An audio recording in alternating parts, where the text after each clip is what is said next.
창세기 3장은 성경에서 거의 모판에 해당된다. 모든 성경의 교리가 이 창세기 3장으로부터 출발한다. 그럴 수밖에 없는 것이 죄가 세상에 들어온 사건이 여기서 발생을 했죠. 그뿐만 아니라 창세기 1장에서는 이제 하나님께서 우리를 창조해 주셨고, 그 다음에 그러니까 하나님이 계시고 창조주 하나님이 계시고, 그 다음에 창조된 우리 피조물들, 우리 창조물들인 우리 인간이 있는데, 문제는 어디가 있냐면 뱀, 다시 말해서 사탄인 이 삼회 인격체가 창세기 1장서부터 1장 2절 사이에 반역을 일으켜서 그것이 하나님의 심판을 초래했다. 우리가 이렇게 해서 배우기는 배웠지만 실제 성경 자체에는 나타나지는 않았었죠. 근데 오늘의 창세기 3장의 첫 번째 단어, 서히 말하면 주어가 제3의 인격체인 이제 뱀이라고 하는 인물이 등장했어요. 자, 뱀이라고 하는 말이 처음 등장했는데 여기서부터 또 이제 약간의 신비적인 뭐가 있습니다. 그것은 뭐냐? 여기서 얘기하는 뱀이 우리가 얘기하는 짐승, 기어다니는 그 뱀을 얘기하는 거냐? 사탄이라고 하는 한 인격체의 이름을 얘기하는 것이냐? 이게 둘 다 맞는 것 같으면서도 결정적으로 이거다 저거다 답을 하기가 쉽지가 않습니다. 그래서 여기서 약간의 논란이 있죠. 자, 성경에는 하나님과 인간과 사탄, 이 소위 말하는 우리가 삼각 관계에서 모든 문제가 발생을 합니다. 그렇죠? 하나님과 인간 관계의 올바른 관계를 사탄이 중간에 파괴시켜서 하나님과 인간 관계가 완전히 벌어진 것을 예수 그리스도께서 오셔서 다시 회복시켜 놓으셨죠. 그런데도 여전히 지금 사탄은 우리와 하나님과의 관계, 우리와 예수님과의 관계를 계속해서 아주 멀어지게 하려고 지금도 우는 사자처럼 울부짖고 다닌다, 이렇게 되어 있습니다. 자, 그래서 첫 번째 문장서부터 아주 좀 의미심장한데요. 그것은 뭐냐? 이제 주 하나님께서 만드셨던 들판의 어떤 짐승보다도 뱀은 더욱 간교하였더라. 여기 보시면 now라고 하는 단어, 이제라고 하는 단어는 현재잖아요. 이제. 자, 이제 우리가 보통 얘기할 때 now. 그런데 동사는 과거 동사로 이게 뭔 소리야? 이 now가 그런데 왜 was가 나왔지? 이게 지금 문법적으로 봐도 뭔가 상당히 아주 의미심장한데요. 뉘앙스는 뭐냐? 소위 말하면 뉘앙스는 사탄은 오래전부터 존재해서 지금까지 계속해서 단 하나도 변화되지 아니하고 있는 그대로를 유지하고 있다라고 하는 뉘앙스를 우리에게 제공해 주고 있습니다. 그래서 문법 자체로 좀 어색하죠. now와 was라고 하는 현재와 과거가 동시에 놓여 있다는 것 자체가. 자, 그래서 제가 그 교재에 좀 이렇게 썼습니다. 창세기 3장 성경 전체를 풀어주는 열쇠라, 이렇게. 성경 전체를 풀어주는 열쇠. 자, 왜냐? 창세기 1장, 2장에서 하나님의 창조, 아름다운 창조, 그 다음에 인간, 특히 하나님의 형상대로 창조한 인간 창조, 하나님 보시기에 아주 아름다웠다. 그리고 신성한 소위 말하면 결혼 제도의 창설 뭐 등등 정말 뭐랄까 장밋빛 아름다운 그런 내용들이 들어있는데, 창세기 4장서부터 우리가 읽어보면 그야말로 뭐 소위 말하면 그 가인의 살인으로부터 시작돼 가지고 그 뒤에 나와 있는 내용 전체가 아주 부패, 파괴, 뭐 타락, 이런 아주 인류 역사의 비극적인 내용들이 아주 집중적으로 열려.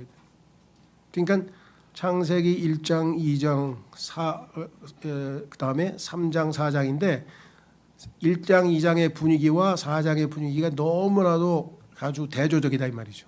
그러니까 뭔가가 3장에서 크게 발생하지 않았더라면 이런 일이 벌어질 수가 없다는 거죠. 그렇죠?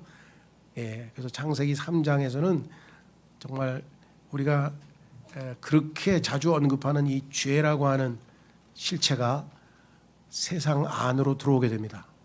그래서 로마서 5장으로 한번 가보겠습니다. 로마서 5장에 가면 죄가 세상 안으로 들어왔다. 여기 지금 그 사건이 여러분들 예수 그리스도께서 이 땅에 오신 제1차적인 목적은 세상 죄를 제거하시는 것이었죠. 그래서 예수님을 바라보면서 요한복음 1장 29절에 보라 세상 죄를 제거하시는 하나님의 어린 양이라 이렇게 했잖아요. 그 죄가 이 세상에 침투한 첫 번째 사건이 바로 창세기 3장인데 자 로마서 5장 보십시오. 12절 로마서 5장 12절서부터 21절까지 내용은 아주 좀 교리적으로 예수님과 아담을 비교하면서 우리의 구원의 교리적인 측면을 설명하는데 이런 이유로 한 사람으로 말미암아 아담이죠. 죄가 세상 안으로 들어왔고 죄로 인하여 사망이 들어온 것과 같으니 그리하여 모든 사람이 죄를 지었으므로 사망이 모든 사람에게 전달되었느니라. 기독교 구원교리의 핵심이죠. 죄가 어떻게 시작이 됐는가. 근데 사실은 자, 요 구조를 사람들은 일반적으로 특히 우리가 공부하고 있는 잘 알고 있는 갭 이론이라고 그러죠. 우리가 근데 뭐 이론은 아니 사실은 성경에 있는 사실인데 그 갭을 거부하는 사람들은 바로 요 구조를 들어서 즉 로마서 5장 구조를 들어서 죄가 세상에 그러니까 죄가 이 세상에서 처음으로 시작이 된 게 창세기 3장인데 왜 창세기 1장 2절에서 하나님이 죄에 대한 심판을 하셨고 마귀에 대한 심판을 하셨다고 하냐. 그러니까 죄는 창세기 3장에서 시작됐는데 갭을 믿는 사람들은 창세기 1장과 1장 2절 사이에 이미 죄가 있었다고 이야기를 하잖아요. 그렇죠. 그러니까 죄와 사망이 창세기 3장에서 나타나는 것은 인간 세상에서 일어나는 일이고 창세기 1장 2절에 있는 얘기는 공중에서 하늘에서 뱀의 마귀의 반역으로 말미암아 생겼잖아요. 그렇죠. 그러니까 그거를 구분하지 못하니까 로마서 5장을 근거로 해서 갭 이론을 반박하는 것이 거의 일반적으로 갭을 반박하는 사람들의 첫 번째 논리예요. 그러니까 영적인 세계에서 이미 마귀가 하나님께 반역을 저질렀고 그 죄에 대한 심판이 1장 1절과 2절 사이에 있었고 그 결과가 1장 2절에 초토화된 완전히 물에 잠긴 홍수라고 하는 사실을 알면 그 마귀가 이제 인간을 통해서 그렇죠. 죄를 이 땅에 가지고 오는 거죠. 자, 그래서 우리는 이 문제도 좀 조심스럽게 말씀을 좀 드리고 갑니다. 자, 그래서 성경 전체를 푸는 열쇠인데 인간의 시험과 타락이 여기 등장하고 있죠. 그 다음에 무죄. 여기서 중요한 거는 왜 하나님께서 이 땅에 이 선과 악의 지식의 나무를 두고 아담을 시험하셨느냐. 여기 보면 시험과 타락이란 말입니다. 예수님은 마귀에게 마태복음 4장에서 누가복음 4장에서 세 번의 동일한 시험을 받으셨지만 예수님은 다 이기셨죠. 그렇죠? 마지막 아담이신 예수님은 다 이기셨는데 아담은 다 실패를 했어요. 그래서 타락해버렸는데 자, 무죄라고 하는 말은 영어로 innocence라고 하고요. 죄가 없는 사람은 innocent라고 하죠. 죄가 없다. 근데 무죄라고 하는 것이 하나님이 요구하시는 의로움, righteousness, 의와 비교해 보면 한 단계 낮은 수준이죠. 죄는 천진난만한 거예요.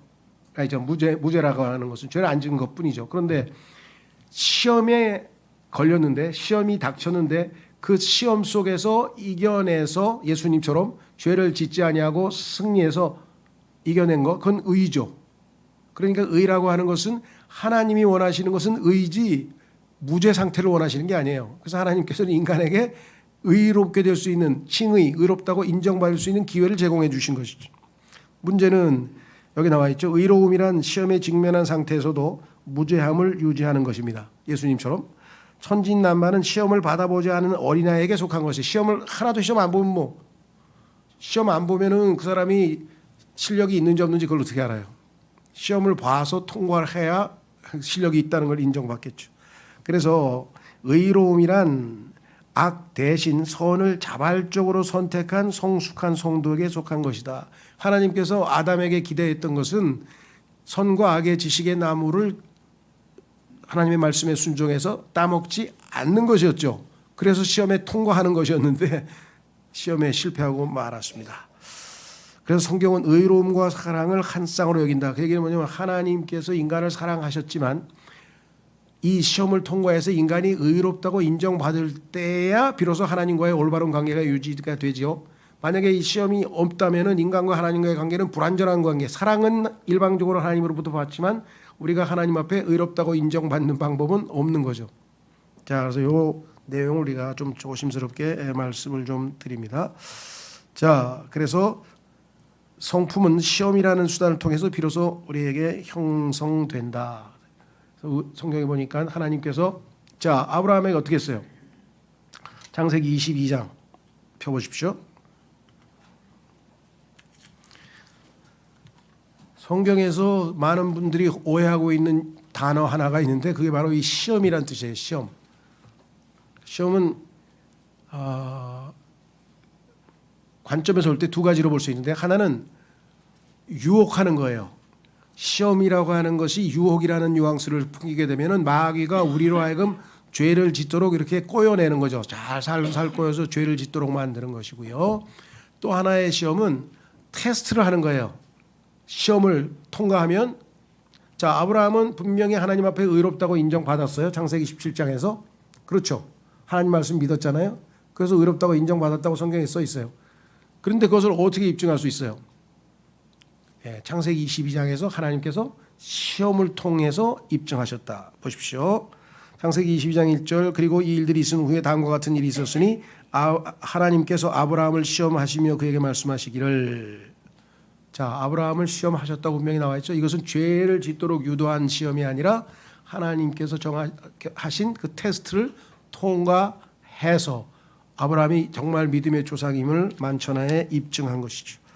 자, 그러면 이제 창세기 3장으로 다시 돌아오셔서 시험의 교리에 관해서 한번 좀 살펴보려고 합니다. 창세기 3장 1절 이제 주 하나님께서 만드셨던 들판의 어떤 짐승보다도 뱀은 더욱 간교하였더라. 뱀의 간교함에 대해서는 뭐 우리가 정말 주목해야 되고 거기에 넘어지지 않으려면 정말 하나님의 위로부터 주시는 순수한 지혜가 필요합니다. 뱀의 간교함 중에 하나는 여기에 보면은 뒷부분에 바로 다음에 나오네요. 그런즉 그가 그 여자에게 말하기를 뱀은 여자에게 말하면 속을 것을 알고 남자에게 말하면 속지 않을 것을 알고 있기 때문에 속기 쉬운 여자에게 다가간 거죠. 그 간교함이죠. 그래서 뭐라고 얘기했느냐? 진정 하나님께서 너희의 동산의 모든 나무에서 나는 것마다 먹지 말라라고 말씀하셨느냐 하였더라. 하나님은 모든 걸 다 먹을 수 있다고 했는데 반대로 얘기했죠. 그렇죠? 그래서 모든 하나님의 말씀에 대한 의문을 제기했다. 그건 뭐 또 다 사탄으로부터 왔다고 볼 수 있습니다. 의문 제기는 다 사탄으로부터 시작됐다는 것을 우리가 확인해 볼 수가 있죠. 자, 그러자 그 여자가 그 뱀에게 이같이 말하였더라. 여기에서 이제 문제가 됐어요. 여자가 뱀하고 대화를 함부로 해서는 안 되는 거죠. 당연히 나하고 얘기하지 말고 우리 남편하고 얘기하라고. 자기가 결정권을 가지고 있지 않다고.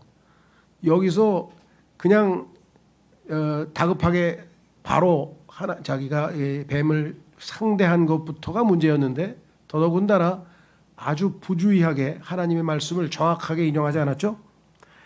우리가 남자라고 하나님 남자 얘기하셨는데 이제 자기도 아담과 하나니까 그래서 우리란 말을 쓴 것까지는 괜찮은 것 같아요. 우리가 동산나무들의 열매를 먹을 수 있으나 분명히 하나님께서는 뭐라고 말씀하셨습니까? 동산나무들의 열매를 어떻게 하라 그랬습니까? 값없이 먹을 수 있다 보면 2장 16절에 옛날 성경에는 마음대로라 그랬는데 자 마음대로 값없이 거저 뭐라고 표현하든지 간에 의미는 계시록에 가면 값없이 생명수를 마시라 그래서 거기서는 또 값없이라고 번역을 했는데 우리는 일단 표준 성경은 양쪽 다 일관성이 있게 일단 값없이라고 했어요. 자 하나님의 말씀을 하나 뺐네요. 그 다음에 3절에 가서 동산 한가운데에 있는 나무의 열매에 관하여는 하나님께서 말씀하시기를 너희는 그것을 먹지도 말고 너희는 그것을 만지지도 말라 너희가 죽을까 함이라 하셨느니라. 그러자 그 뱀이 그 여자에게 이같이 말하였더라. 너희가 반드시 죽지는 아니하리라. 이는 너희가 그것을 먹는 날에는 그때 너희의 눈이 열릴 것이요 선악을 알아서 너희가 신들과 같이 되리라 하는 것을 하나님께서 아시기 때문이라. 자, 여기까지 우리가 이제 살펴봐야 될 텐데요. 첫째, 말씀드린 것처럼 이분은 부주의하게 지금 인용을 했어요. 하나님의 말씀을 정확하게 인용을 안 하고 첫 번째는 한 단어를 지금 빼뜨렸죠. 예. 그다음에 두 번째는 분명하게 하지도 만지도 말라. 여긴 하나님이 하신 말씀이 아닙니다. 이건 첨가시켰어요. 그다음에 세 번째는 반드시 죽는다 그랬는데 죽을까 함이라고 해서 지금 하나님 말씀을 또 변개시켰죠. 그러니까 모든 죄의 출발은 하나님의 말씀에 대한 수정, 소위 말하면 말씀을 뜯어 고친 것으로부터 출발했다는 것을 확인해 볼 수가 있습니다. 자, 그래서 제가 이 3장 1절 시험의 교리에 보면은 시험의 원천이 누군가, 시험을 한 장본인은 뱀이었죠. 자, 그래서 고린도후서 11장 14절에 보면은 뱀이 나타났는데 이 뱀을 빛의 천사의 모습으로 나타난 인격체, 다시 말해서 여기 고린도후서 11장 14절에 보면 그런즉 놀라워 할 일이 아니니 사탄 자신도 빛의 천사로 가장되어 있기 때문이라. 여러분들 그 창세기에서 아브라함에게 나타났던 또 롯에게 나타났던 그 천사들 보면 다 남성으로 나타난 것을 우리가 확인할 수 있죠. 예. 그러니까 이 마귀도 여기서 지금 한 남자의 모습으로 나타났다라고 볼 수 있고요. 그럼 왜 뱀이라 그랬냐? 이게 뱀이라는 단어가 serpent라고 하는 것은 그 한 인격체의 이름인데 이 뱀에 해당하는 또 다른 동물, 거기에 매치가 되는 동물의 이름도 뱀이에요. 근데 영어로는 이제 snake라고 그러죠. snake. 그러니까 기어다니는 뱀에 악한 마귀의 영이 들어가서 뱀의 모습으로 마귀하고 이브하고 대화를 한 거냐, 아니면 뱀이라고 하는 이름을 가진 멋진 빛의 천사가 나타나서 대화를 한 거냐. 가능성은 다 있죠. 성경에 보니까 이 나귀의 입을 열어서도 하나님께서 말씀을 하시잖아요. 그럼 뱀이 말을 했다. 이상할 거 없어요. 성경적으로 보면 뭐 틀릴 건 없어요. 어떤 게 맞을 것 같아요? 예. 하여간 뭐 단정을 지을 수는 없지만 우리는 이 뱀이라는 것을 기어다니는 뱀으로만 생각하셔는 안 된다는 거예요. 뱀이란 이름을 가진 옛 뱀이라고 그랬죠. 계시록에 보면은 옛 뱀이라고 했던 그 사탄의 이름 중에 하나의 타이틀 중에 하나이기 때문에 우리가 그것을 좀 조심해야 된다 그랬습니다. 자, 그다음에 계시록 12장 9절에 보면은 써 있네요.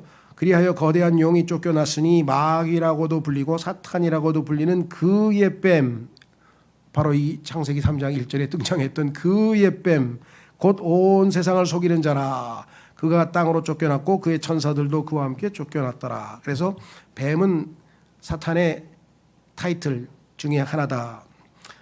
그 다음에 계시록 20장 2절에도 역시 또 뱀에 대해서 언급하네요. 그리하여 그가 그 용 곧 마귀요 사탄인 저 옛 뱀을 붙잡았으며 그를 1000년 동안 결박하였고, 이렇게 얘기를 했죠. 자, 그 다음에 우리가 이번에 보시면은 뭐라고 되는 거 아니? 죄는 바깥에서 왔다 그래요. 지금 세상 안으로 들어왔다 그랬잖아요. 그렇죠? 그러니까 원래 죄는 아시다시피 인격체로서 이 마귀가 하나님께 대적한 사건은 계시록 이사야서 14장 12절에 써 있죠. 하나님을 대적해서 반역을 저지른 그 인격체가 하나님께 심판을 받아서 이제 이 땅으로 떨어졌는데, 그가 하나님께서 창조하신 이 인간을 시험에서 넘어뜨리게 하기 위해서 자기의 노예로 삼기 위해서 이제 나타났는데, 여기서 얘기한 것처럼 인간의 내부에 아예 원래부터 들어있는 게 아니었고 외부로부터 왔다는 것. 세 번째, 뱀은 의문을 제기하고 행동을 유도했을 뿐임. 무슨 소리냐? 뱀이 강제로 성과 악의 지식의 나무를 이브에게 입에다 넣어준 게 아니라는 거죠. 여기 얘기한 것처럼 의문을 제기해서 행동을 유도했다. 여기 유혹이라고 그러죠. 유혹. 그래서 이 영어로 tempt란 단어는 일반적으로 보통 유혹이라는 단어로 많이 쓰이죠. 그렇죠. 근데 성경에서는 아까도 말씀드렸지만 tempt라고 하는 이 단어가 유혹이라고 하는 뜻으로만 쓰이는 게 아니라 테스트한다. 시험 본다는 뉘앙스로도 쓰이기 때문에 문맥을 잘 보셔야 돼요. 그러니까 성경에 보니까 하나님은 시험하지 않으신다. 그런데 아브라함을 시험했다. 그러면 성경이 모순입니까? 많은 사람들이 하나님은 시험하지 않는다고 야고보서에 써 있는데 창세기 22장에 보니까 하나님이 시험했네.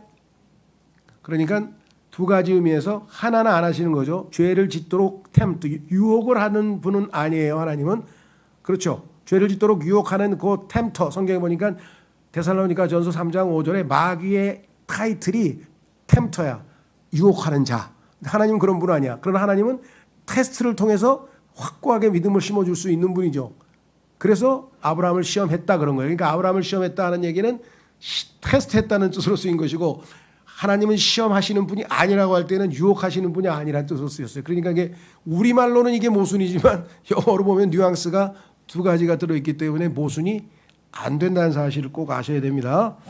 자, 그다음에 그러니까 아담과 이브가 자율의지로 자기들의 자발적인 선택으로 죄를 지은 거지 강제로 한 게 아니라는 거죠. 여러분들 세상에서도 어떤 죄를 저질렀는데 그 죄가 자기가 자발적으로 죄를 지은 것과 자기가 하고 싶어서가 아니라 뒤에서 총을 대고 빨리 저거 훔쳐와 해서 총을 뒤에다 댄 그 사람 때문에 할 수 없이 훔치면은 이거는 많이 참작이 되는 거죠. 왜? 본인이 자의적으로 죄를 진 게 아니잖아요. 그래서 인간은 여기서 보면은 자기가 스스로 죄를 진 거지 뱀의 핑계를 댈 수가 없어요. 근데 나중에 보면은 뱀의 핑계를 대잖아요. 그렇죠? 물론 아담은 처음에 여자 핑계를 댔고 여자가 그것도 그냥 여자도 아니고 하나님께서 나에게 주신 여자가 먹으라 그래서 먹었다고 핑계를 댔고, 여자는 뱀이 나를 유혹해가지고, 그렇죠? 이렇게 정말 책임 전가가 이루어지는 것이 아담의 속성에 아주 여기 창세기에 나와 있는 그래서 그런 재밌는 얘기가 있잖아요. 군대에서 사단장이 이거 누가 했어? 그러니까 연대장이 있다가 사단장한테 욕 먹고 대대장한테 갔더니 대대장이 중대장한테 얘기하는데 나중에 이등병까지 가서 이등병이 에이씨 하면서 깡통을 발로 빵 찼다고. 왜 책임이 자기한테 돌아오냐 이거야. 전부 다. 그렇죠. 하여간 이거는 재판정에 가면은 셀 수도 없이 볼 수 있는 현상입니다. 절대로 죄를 인정하지 않아요. 인간은 다 뭔가 핑계를 대려고 하는 속성이 있죠. 그렇죠. 하나님께서 아담아 내가 어디 있느냐, 내가 먹지 말라고 하는 것을 먹었느냐, 그 순간에 뭐라 그랬어요? 예, 잘못했습니다. 아유, 먹지 말라 그랬는데 먹었습니다. 이랬으면 얼마나 좋겠어요. 그렇게 자백을 잘하는 인간이 아니에요. 그래서 힘들어요. 제일 힘든 직업이 그 경찰하고 검사야. 그거를 안 하겠다, 거짓말을 계속 하는데 그거를 밝혀내려고 하니 얼마나 힘들겠어요. 자, 다시 돌아오시면 네 번째, 인간의 타락은 하나님의 말씀을 잘못 다룸으로 인해 빚어진 결과다. 그래서 하나님의 말씀을 조금이라도 정확하게 대하지 아니하고 잘못 다루는 순간 이 칼은, 하나님의 말씀은 양날선 칼이라 그랬잖아요. 잘못하면 비어요. 자, 첫 번째가 아까도 얘기했지만 의문제기. 하나님이 다 먹지 말라 그랬어? 하고 의문제기했죠. 뱀이 창세기 3장 1절에 뭐라고 얘기했느냐? 진정 하나님께서 너희는 동산의 모든 나무에서 나는 것마다 먹지 말라라고 하셨느냐 하였더라. 그랬더니 아까도 말씀드린 것처럼 말씀을 변개했죠. 뭐라고 얘기했느냐? 이 죽을까 함이라 그래. 죽을까 함이라. 반드시 죽는다 하고 죽을까 함이라고 하는 완전히 차이가 있죠. 요 죽을까 함이라 요런 표현, 요거 이제 우리 현대 문화에서 우리가 요거를 뭐라 하면은 가능성이라는데요. 영어로는 이걸 probability라 그래요. 그러니까 아나운서들도 일기예보할 때 내일 반드시 비가 옵니다. 그런 사람 없어요. 비가 올 가능성이 90%입니다. 90%입니다. 그럼 10% 안 올 수도 있다는 얘기죠. 그렇죠? 예.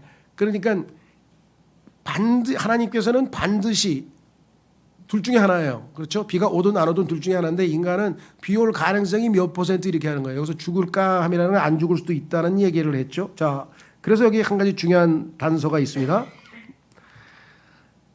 세 번째는 말씀 첨가한 건 아까 말씀드렸죠. 만지지도 말라. 만지지도 말라 하는 소리를 들으면서 여러분 속에는 어떤 생각이 드나요? 이브의 마음 속에는 소위 말하면 보이지 않은 불만이 들어있어요. 이걸 쓴뿌리라고 하는데, 하나님께서 왜 기분 나쁘게 남편한테 그런 얘기를 하고 나한테는 얘기를 안 하시는 거야? 그렇죠. 뭔가 안에 불만이 쌓여 있었는데 질문이 딱 들어오니까 그게 그냥 자기도 모르게 자동적으로 나갔잖아요. 하나님께서는 만지지 말라고 하신 적이 없죠. 그리고 만지지 말라고 그러니까 이 소위 먹지 말라고 하신 것도 하나님께서는 금지 자체가 목적이 아니라 하나님께 순종함을 통해서 하나님을 사랑한다는 것을 테스트하는 거를 하고 있는 것인데 그 불만을 토로했어요. 자, 그다음에 이제 문제는 뭐냐? 여기 그 창세기 3장 4절에 본문을 보십시오. 그러자 그 뱀이 그 여자에게 이같이 말하였더라. 자, 뱀이 막 이 이브의 이야기를 듣는 순간에 어떻게 생각했어요? 옳거니 내가 원하는 대로 답을 하는구만. 하나님의 말씀을 있는 그대로 정확하게 인용했다면 어떻게 됐겠을까? 마귀는 더 이상 말을 붙일 수가 없었어요. 왜? 예수님께서는 하나님의 말씀을 있는 그대로 기록되었으되 하고 인용했기 때문에 그 하나님의 말씀의 칼, 성령의 칼, 하나님의 말씀의 위용에 그 권위에 압도당해서 더 이상 반론을 제기할 수가 없었죠. 근데 하나님의 말씀이 아니야 이거는 지금 보니까. 그래서 이건 속된 말로 애들 장난감 칼이야. 장난감 칼로 응대를 하니 좌우의 양날선 칼로 하나님의 말씀으로 기록되었으되 하고 아니면 내가 이렇게 들었다고 얘기를 했으면 모를까 이렇게 지금 틀린 정확치 아니한 답변을 했기 때문에 문제가 발생했는데 거기에 대해서 어떻게 했는가. 여기 이제 4절이 상당히 좀 까다로워요. 왜냐? 그러나 그 뱀이 그 여자에게 이같이 말하였더라. 너희가 반드시 죽지는 아니하리라. 요 표현하고 너희가 결코 죽지 아니하리라. 자, 이렇게 두 가지로 지금 번역이 되어 있습니다.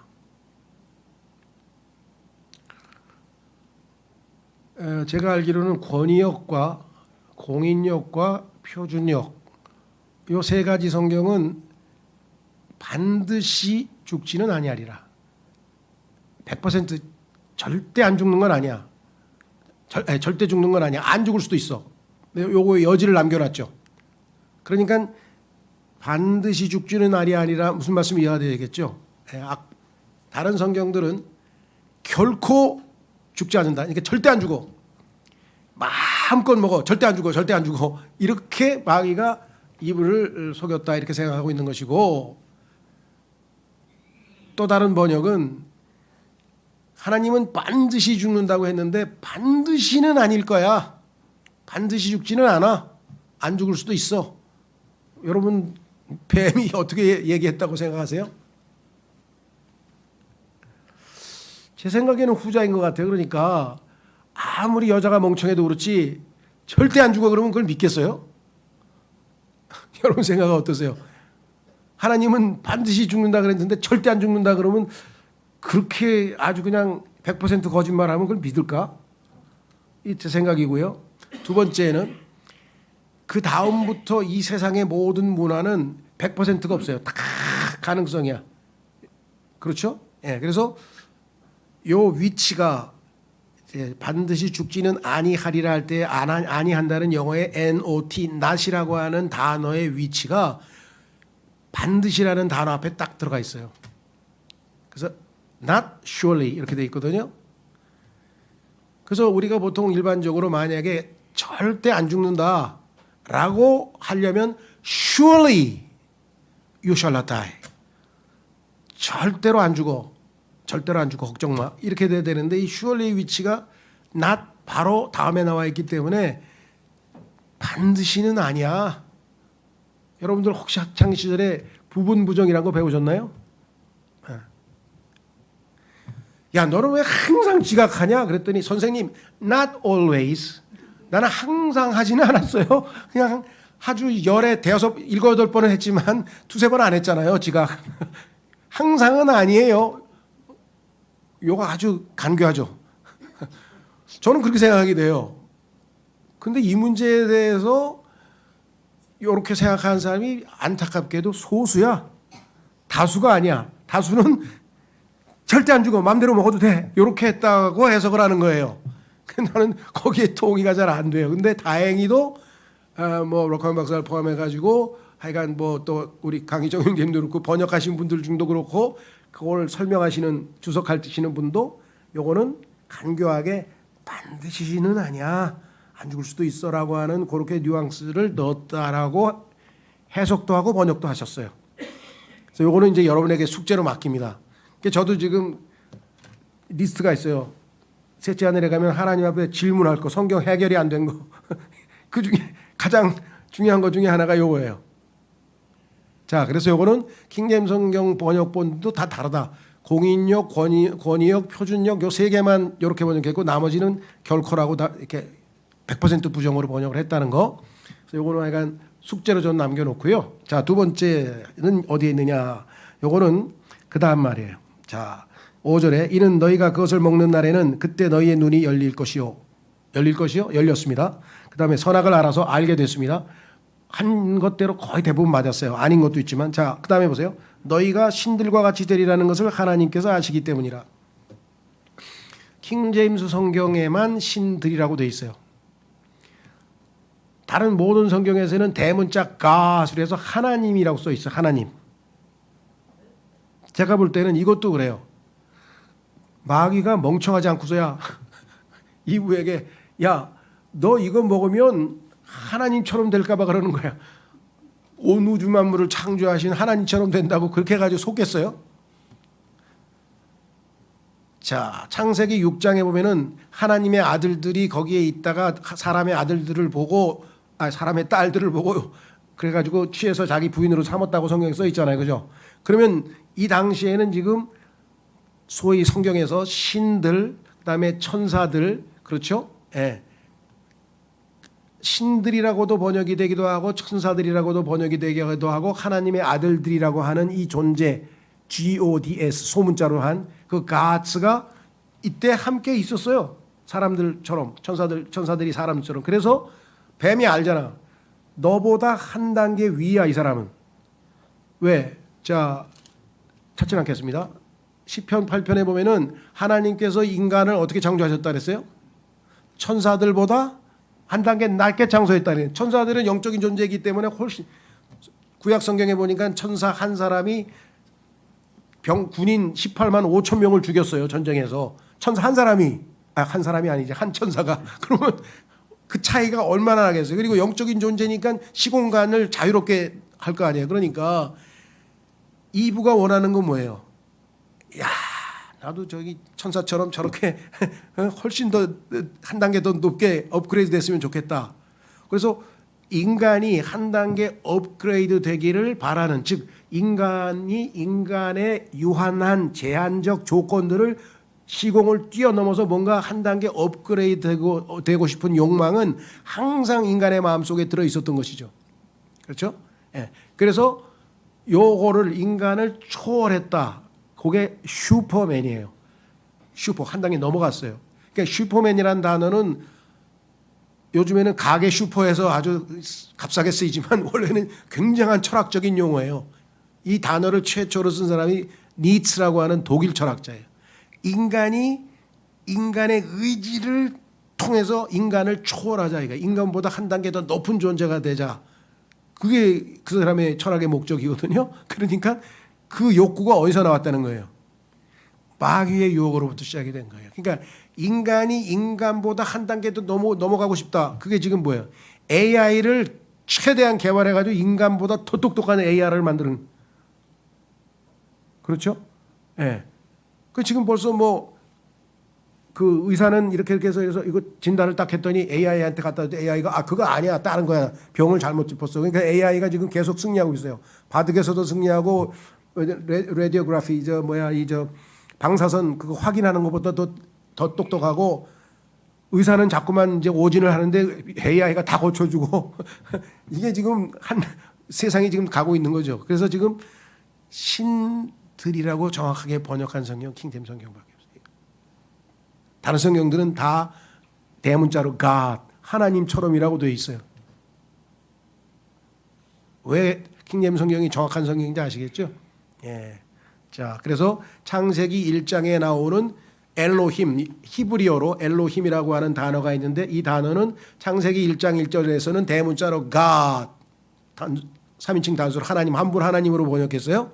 집합명사로 아버지와 아들과 성령이 계시지만 하나죠. 하나. 그 다음에 여기에서는 엘로힘, 이거 복수니까 gods, 신들. 그 다음에 이들의 특성을 살리기 위해서 뒤에 시편에 가면 angels, 천사들. 그런데 이들은 처음에 창조될 때 죄 없이 창조됐기 때문에 하나님의 아들들이라고 구약성경에서 불려서 창세기 6장에 나오는 거예요. 이거를 정확하게 분류해서 문맥에 맞게 정확하게 번역할 수 있도록 하나님의 보이지 않는 손길이 임재한 성경은 킹제임스 성경밖에 없다는 얘기예요. 그게 입증이 됐잖아요. 그렇죠? 예. 자, 그래서 이것도 별로 언급을 안 하고 넘어가는데 이 신들과 신은 완전히 다른 거죠. 하나님하고 신하고는 다른 거단 말이죠. 자, 다시 돌아옵니다. 그 다음에 이제 아까 말씀드렸어요. 이제와 하였더라. 이거는 정말 신비한 표현이죠. 왜? 사탄은 전혀 변하지 않고 그대로라는 사실을 보여줍니다. 그래서 이 간교함에 속으면 안 됩니다. 두 가지 성경 찾아보겠습니다. 마귀에 관해서 속지 말라는 표현이 성경에 나오죠. 마귀의 타이틀, 이름 중에 아까 하나 뭐 나왔습니까? 마귀의 이름은 원래 마귀의 이름은 루시퍼죠. 근데 루시퍼가 타락해서 사탄이 됐죠. 이 사탄이 마귀란 이름을 가지고 있고 뱀이란 이름을 가지고 있고 용이라는 이름을 가지고 있고 그다음에 또 뭐예요? 유혹하는 자, 템터, 시험하는 자.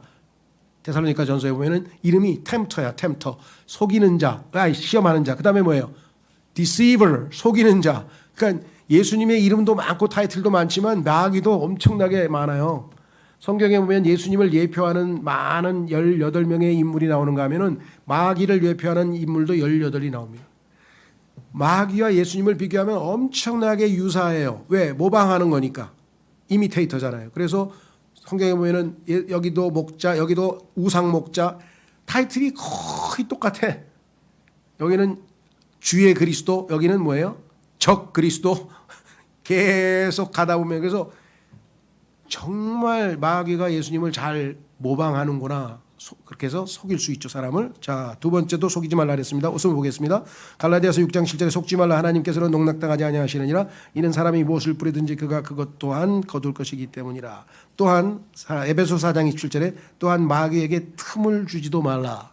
마귀에게 틈을 주지도 말라. 틈만 주면 어떻게 됩니까? 잡아먹히죠, 우리가. 프레이, 아주 그 밥이 되는 거, 마귀의 밥이 돼버리는 거죠. 그래서 마귀에 대해서 우리가 가져야 될 태도가 아까 우리 암송 구절에 나왔었죠. 아침에 암송했을 때 뭐라 그랬어요? 그를 저항하라 그랬죠. Resist the devil. Resist. 이 사용하는 용어가 마귀를 대적하라. 그래서 저항하라고 우리 번역했어요. 마귀에게 저항하라. 자, 그 다음에 밑으로 내려옵니다. 이제 첫 번째 예언, 여기 이제 중요한 겁니다. 여기까지 오늘 좀 봐야 되겠는데 성경에서 첫 번째 예언을 누가 했느냐 여기 보니까요. 자, 어디에 나오냐면은요. 첫 번째 예언이 14절에 자, 그 뒤에 부분에 가운데 있는 부분은 조금 우리가 다음번에 공부할 때 좀 다루고요. 오늘 첫 번째 예언과 관련지어서는 창세기 3장 14절에 보시면 이렇게 나옵니다. 14, 15절 그러자 주 하나님께서 그 뱀에게 이같이 말씀하셨느니라. 내가 이 일을 행한 까닭에 너는 모든 가축들보다 더 저주를 받을 것이며 들판에 있는 각각의 모든 짐승보다 더 저주를 받으리라. 너는 너의 배로 다닐지니 너는 너의 생애의 모든 날들 동안 진토를 먹을지니라. 그러면 기어댕기는 뱀 맞네. 그렇죠? 그러니까 이게 답을 정할 수가 없는 거예요. 기어다니는 뱀일까? 멋진 빛의 천사로 나타난 남자일까 볼 때 이것도 맞는 것 같고 이것도 맞는 것 같고 그래서 지금 답을 단정하지 않은 거예요. 그래서 마귀는 어떤 형태로 나타나는지 두 가지 다 가능성이 있다고. 자, 그 다음에 15절 또한 너와 그 여자 사이에 또 너의 씨와 그녀의 씨 사이에 내가 적개심을 두겠노라. 그 여자의 씨가 너의 머리를 상하게 할 것이요. 성경에 나오는 여자의 씨 딱 한 분뿐이시죠. 예수 그리스도께서 그의 머리를 상하게 할 것이요. 너는 그의 발꿈치를 상하게 할 것이라. 그러니까 뱀이 그렇죠. 예수 그리스도에 의해서 멸망을 당하게 될 것이라고 하는 약속을 여기에서 하셨다. 그러니까 이것을 그래서 학자들이 또 이름을 붙여서 원복음이라 그래요. 복음. 원복음. 그러니까 복음의 아주 원조라는 뜻이겠죠. 이 내용 자체가 지금 예수 그리스도의 십자가의 사건으로 인해서 마귀를 멸하는 것이죠. 그렇죠? 자, 히브리서 2장 10절을 일단 한번 찾아서 읽고 그 다음 내용을 보겠습니다. 히브리서 2장에 가면은 예수님께서 오신 목적 중에 하나가 마귀의 일을 멸하러 오셨다. 히브리서 2장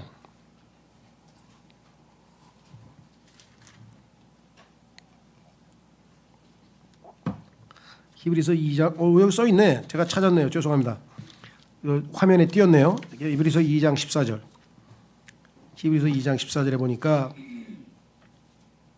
그런즉 자녀들이 살과 피에 참여하는 자들인 고로 인간이죠. 그래서 예수님도 하나님이시지만 인간이 되셨다. 그분께서도 친히 이와 같이 동일한 속성을 인간과 똑같은 속성을 취하셨느니라. 이는 그분께서 죽음을 통하여 죽음의 권능을 가진 자, 죽음은 십자가의 죽음을 통하여 죽음의 권능을 가진 자 곧 마귀를 멸하려 하심이요. 마치 그 벌이 최후의 자기를 지키는 무기가 이 침이잖아요. 침, 벌의 침이 있잖아요. 그렇죠. 그런데 만약에 이 벌이 침을 쐈어, 찔렀어. 그러면 벌에게서 침이 빠져나가면 이 벌은 뭐예요? 이제 이거 뭐 종이 호랑이가 된 거잖아요. 그렇죠. 예. 그러니까 지금 상황이 예수 그리스도께서는 마귀가 죽음의 권능을 누구에게 행사하기 위해서 십자가에서 예수 그리스도께 행사를 해버렸어. 그럼 마귀는 이제 뭐예요? 종이 호랑이가 된 거예요. 그 침을 쓴 거예요. 예수님께서 그래서 죽음을 통하여 그랬죠. 써 있잖아요. 지금 14절에 뭐라 그러냐? 죽음을 통하여 예수님의 죽음을 통하여 죽음의 권능을 가진 자 곧 마귀를 멸하라 하시며 요거 하나님의 지혜가 여기 담겨져 있는 거죠. 그렇죠. 마귀는 이제 무용지물이 된 것입니다. 자, 그래서 우리는 첫 번째 예언은 뱀의 패배에 대해서 예언이 되어 있습니다.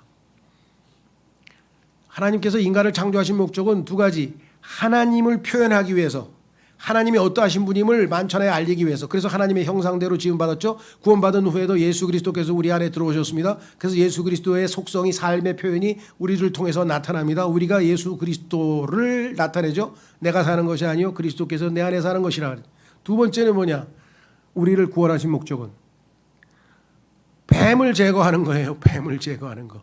창세기 1장에서 하나님께 반역해서 1장 1절과 1장 2절 사이에서 심판받은 그 마귀가 다시 지금 인간 세계에 인간을 타락시켰잖아요. 그래서 이 뱀을 제거하는 그것을 예수 그리스도를 통해서 이루셨죠. 예. 자, 그래서 우리는 다시 돌아옵니다. 뱀의 패배가 예언이 되어 있었다. 요한일서 3장 8절에도 써 있습니다. 죄를 짓는 자는 마귀에게 속하느니라. 이는 마귀가 시작부터 죄를 짓기 때문이라. 마귀는 처음에 하나님께 이사야서 14장 1절에서부터 12절에 보면은 마귀가 하나님께 범죄하고 대적하는 장면이 나오죠. 이 목적을 위하여 하나님의 아들이 명백하게 나타나셨으니 예수님께서 오신 것은 우리를 위해서 죽으시고 피를 흘리고 우리를 씻기시고 우리를 구원하셔서 하늘나라로 데려가시고 많은 일들을 다 맞습니다. 그런데 하나님의 또 다른 관점에서 보면 뭐예요? 마귀의 일들을 멸하러 하심이라. 마귀의 일들을 멸하러 하시는 거예요. 마귀를 무력화시키는 것이에요.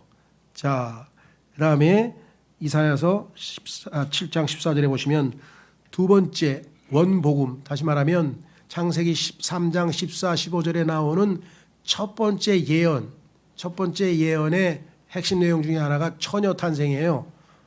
이사야서 7장 14절에 그러므로 주께서 친히 너희에게 표적을 주시리라. 보라, 한 처녀가 잉태하여 한 아들을 낳으리니 그의 이름이 임마누엘이라 불리리라. 그래서 마태복음 1장 23절에 보라, 한 처녀가 아이를 잉태하여 한 아들을 낳으리니 그들이 그의 이름을 임마누엘이라 부르리라 하신 것이라. 그것은 우리와 함께 계시는 하나님이라고 해석되느니라. 예전의 번역은 하나님이 우리와 함께 하신다 이렇게 서술적으로 되어 있는데 이번에는 God with us, 우리와 함께 하시는 하나님, 이렇게 해서 예수님의 타이틀이 바로 그렇게 되었죠. 자, 그 다음에 여자에게서 나셨다. 그래서 지금 여자의 씨라고 얘기했죠.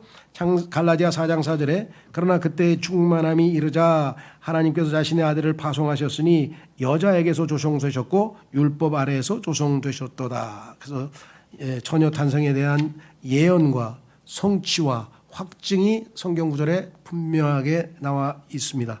역사적으로 여기에 해당되시는 분은 단 한 분 예수 그리스도시라는 것을 우리가 알 수 있죠. 예. 자, 그 다음에 구원과 회복과 관련지어서 우리는 예수님께서 십자가에서 승리하신 것을 통해서 확인해 볼 수가 있습니다. 자, 그 다음에 이제 여기 누가복음, 네, 누가복음 빠져 있네요. 자, 그러면 누가복음 찾겠습니다. 누가복음 1장 68에서 71절에 보면은 거기에 첫 번째 예언자가 예언한 내용이 들어가 있어요. 창세기, 죄송합니다. 누가복음 1장 68절에서 71절.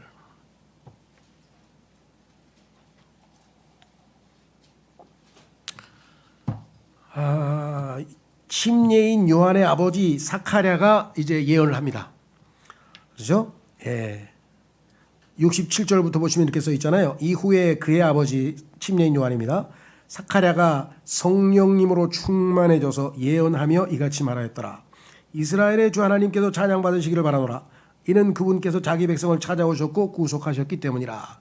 그리하여 그분의 종 다윗의 집에서 우리를 위하여 구원의 뿔, 예수님이시죠, 일으키셨도다. 자, 그 다음에 보세요. 그분께서, 예수님께서 세상이 시작된 이래로 존재해온 자신의 거룩한 예언자들의 입으로 말씀하셨던 것과 같이 우리가 우리의 원수들로부터 구원받고 우리를 증오하는 모든 이들의 손에서 구원받게 하려 하심이요. 그래서 쭉 예언이 나갑니다. 저기에 보시면 세상이 시작된 이래로 존재해온 자신의 거룩한 예언자.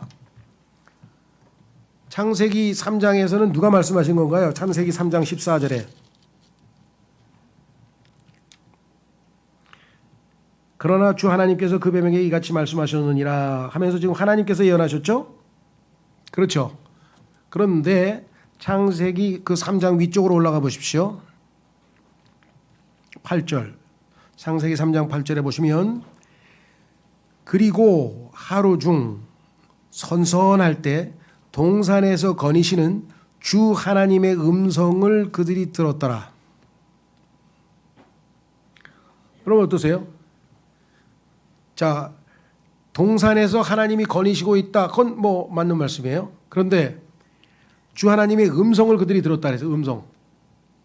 그러면 하나님께서 걸어가시면서 뭐 기도를 하신 건가요? 아니면 뭐 무슨 뭔 말씀을 하셨을까요?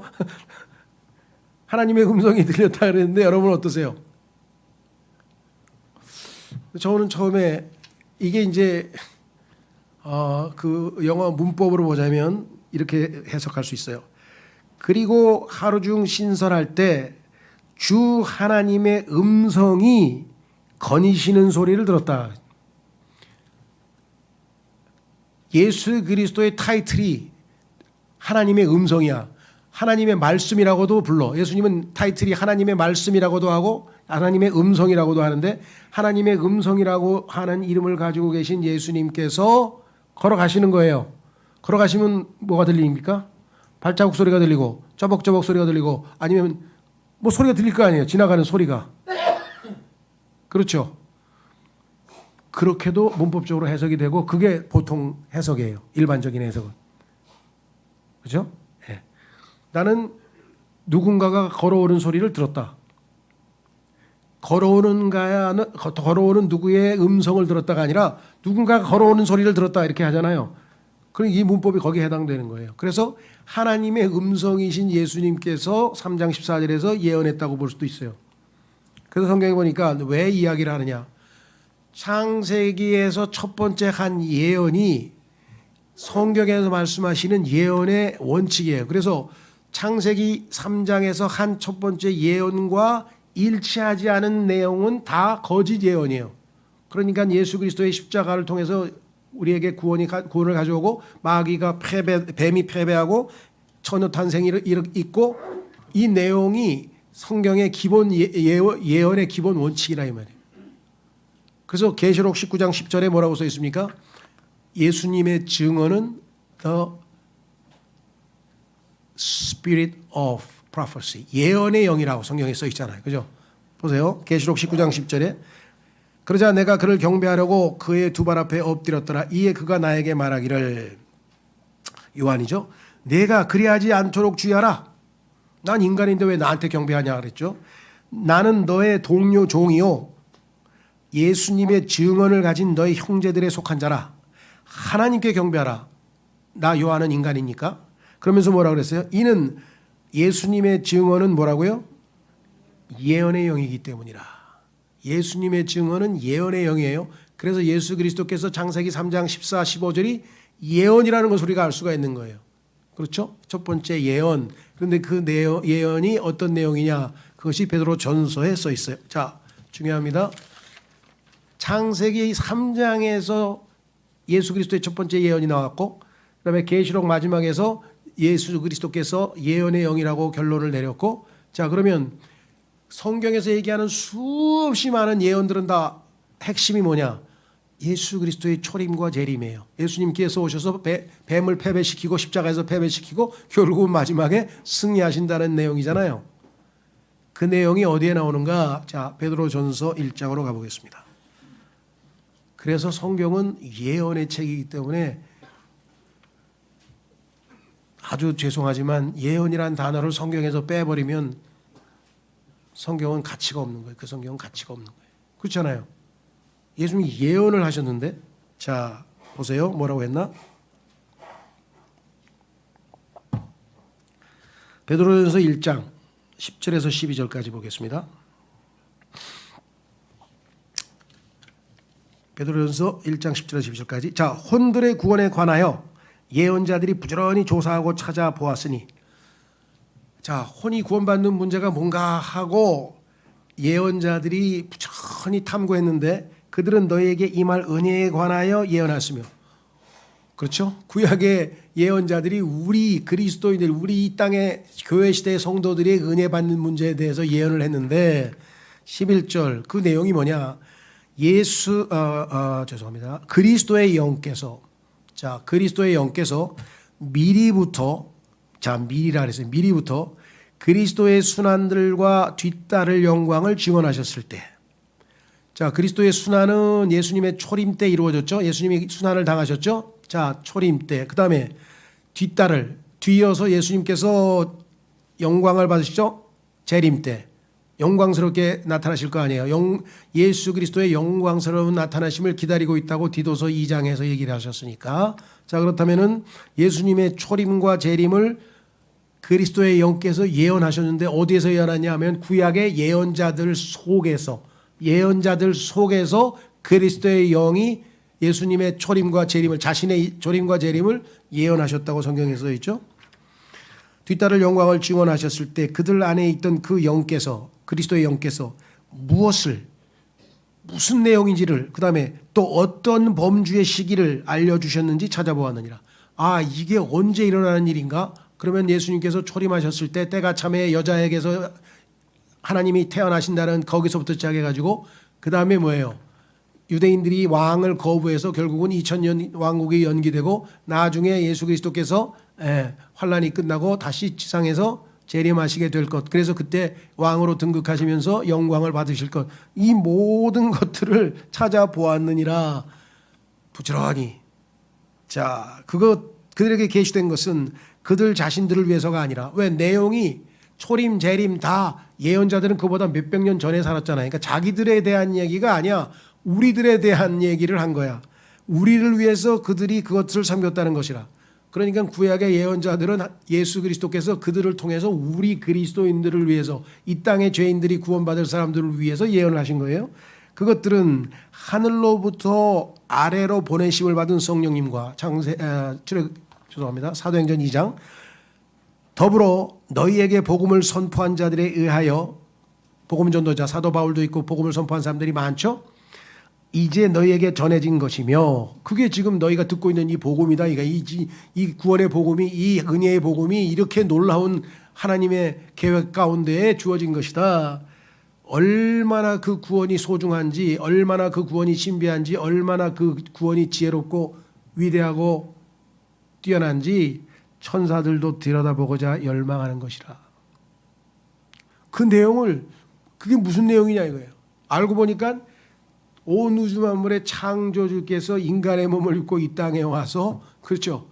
인간을 망친 마귀를 패배시키고 그렇죠. 부활하시는데 그 출처가 여자로부터 태어나서 이 모든 과정들을 하나님께서 계획하신 대로 다 이루기 때문에 그거를 천사들은 궁금해하고 있다는 거죠. 왜? 모르니까.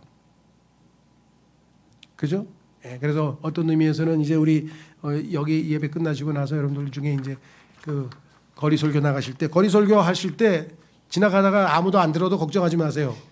거기 그냥 천사들이 우글거리고 있어. 그냥 뭔 내용이야 지금 무슨 얘기하고 있는 거야 지금. 전부 다 지금 듣고 있을 거 아니에요. 그렇죠. 예. 자, 그래서 우리는 오늘 아주 몇 가지 중요한 핵심적인 것들을 좀 살펴봤는데 사실은 뭐 창세기 3장은 파도 끝이 안 나죠. 특히 재미있는 것 중에 하나는 다음 시간에 좀 그걸 다루겠습니다만은 그 중에 하나가 뭐냐. 14절에 왜 뱀을 보고 모든 가축들보다 더 저주를 받는다는 게 왜 뱀을 가축이라고 했을까? 이것도 신비해요. 예. 성경에 보니까 뱀은 소와 밀접한 관계가 있어요. 소. 성경 전체를 훑어보니까 뱀이 가축이라고 불리는 이유가 있죠. 예. 그래서 이런 것들도 이 창세기 3장에 다 아주 모판처럼 성경의 모든 교리들의 모판처럼 여기 다 숨겨져 있다. 그래서 뭐 얼마만큼 자세하게 할지는 모르지만 중요한 테마는 제가 조금씩이라도 건드리고 가도록 그렇게 하겠습니다. 시간 잠깐 기도하고 마치겠습니다.